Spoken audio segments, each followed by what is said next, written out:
Nagluto ko ng pumpkin. Gisa ko lang sa baboy. Ito na guys yung naluto ko. Hindi ko na nabidyoan paano ko lutuin.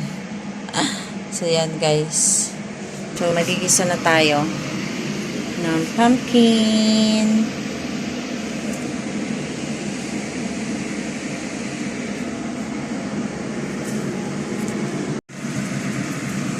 Ayan. Isahin ko na yung sibuyas.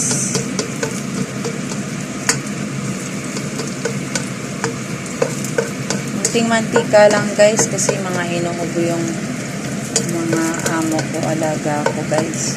Mga busipon. Bawal sa kanila yung mantika.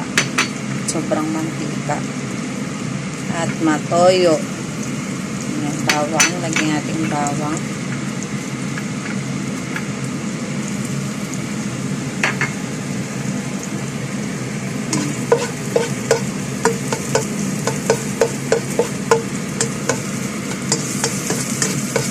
Ayan, diba? Wala na mantika. Munti lang talaga. So, ayaw nila na nagba-brown ang bawang. Puti din ang gusto nila. Lagay na natin ang ating baboy. Ayan. Minarinate ko siya sa cornstarch, asukal, at sa soy sauce nilagay. Mamaya, pakita ko sa inyo ano yung soy sauce. Gisa-gisa lang guys.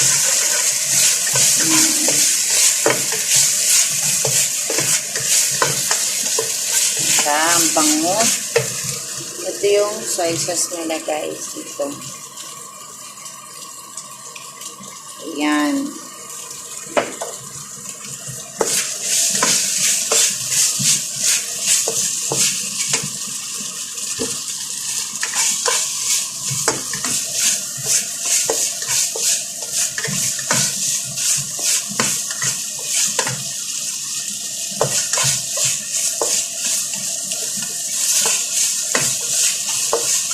Lagyan ko na siya pagka ang gisa ko.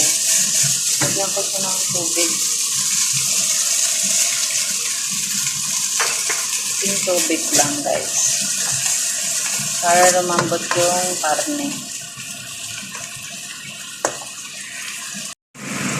Ayaw kasi nila dito guys yung lutong-luto yung karne pero ayaw nila yung matigas. So lagyan natin siya ng tubig.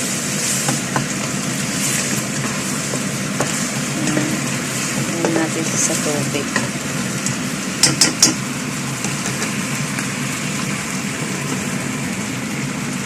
Nalagyan na natin yung pumpkin. So, tatanggalan natin siya ng tubig.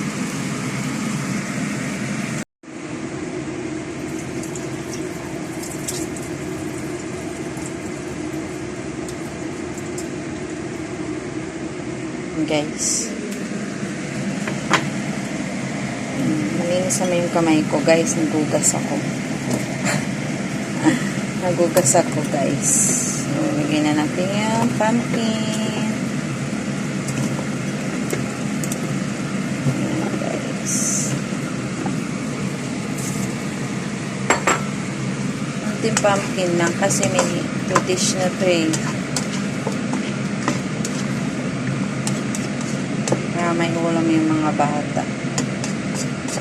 Parang ayaw nila ng una kong luto. Ayan. So, tatakpan natin siya guys.